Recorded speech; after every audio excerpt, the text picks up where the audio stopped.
மீனராசிக்காரர்களுக்கு இப்போது ஜென்மச்சனி நடந்துக்கிட்டு இருக்கு. புரட்டாதி, உத்திரட்டாதி, ரேவதி. உத்திரட்டாதிக்காரங்க சுத்தமாக மன அழுத்தத்தில் இருக்கிறீங்க. உங்கள் நட்சத்திரத்திலே போய்கிட்டு இருக்கிறார். போன வருஷம் புரட்டாதி நட்சத்திரக்காரங்க சுத்தமாக நல்லா இல்லை. ஆக ஜென்மச்சனி நடக்கும் பொழுது முதல் 5 மாதங்கள் கடுமையான மன அழுத்தம். உத்திரட்டாதி, புரட்டாதி, ரேவதி ஆகிய 3 நட்சத்திரக்காரங்களுக்கும் இப்போது நடந்துக்கிட்டு இருக்கு. இளைய பருவத்தினருக்கு மட்டும் 40 வயதுகளுக்கு கீழே இருக்கக்கூடிய, குறிப்பாக 40 வயதுகள்னு கூட சொல்ல மாட்டேன், ஒரு 30 வயதுகளுக்கு கீழே இருக்கக்கூடிய மீனராசிக்காரர்கள் எல்லோருக்குமே கொஞ்சம் ஒரு மாதிரியாக இடிக்குதே கடிக்குதேன்ற மாதிரியாக ஜென்மச்சனி இப்போது நடந்துக்கிட்டு இருக்கு.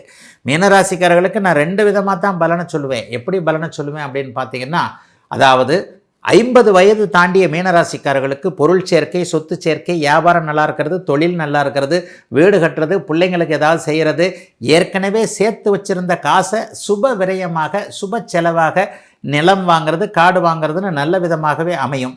பிற்பகுதி கீழே இருக்கக்கூடிய 50 வயதுகளுக்கு கீழே இருக்கக்கூடிய, குறிப்பாக 20, 30, 30, 40 வயதில் இருக்கக்கூடியவர்களுக்கு கொஞ்சம் மன அழுத்தங்கள் கண்டிப்பாக இருக்குங்க.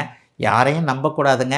இந்த ஜென்மச்சனி நேரத்தில் தாங்க ஜோதிடத்தை நம்பாதவர்கள். அஷ்டமச்சனி, ஜென்மச்சனி யாருக்கு நடக்கிறதோ அவர்கள் தான் ராசி பலனை அதிகமாக பார்க்கக்கூடியவர்களாக இருப்பீங்க. இப்போ பாருங்கள், உங்களுக்கு தான் இப்போ ஜென்மச்சனி நடந்துக்கிட்டு இருக்கு. ஆக அந்த ஜென்மச்சனியில் பணம் சார்ந்த விஷயங்களில் சில படிப்பினைகள் வரும் இளைய பருவத்தினருக்கு.